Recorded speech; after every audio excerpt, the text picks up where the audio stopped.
Tingnan niyo yung paligid. Dahil ang lamig, ang hamog na. Sa sobrang lamig.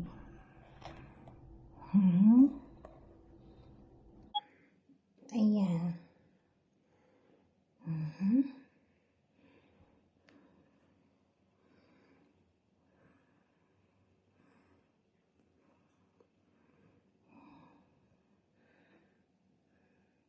Ganyan ang paligid.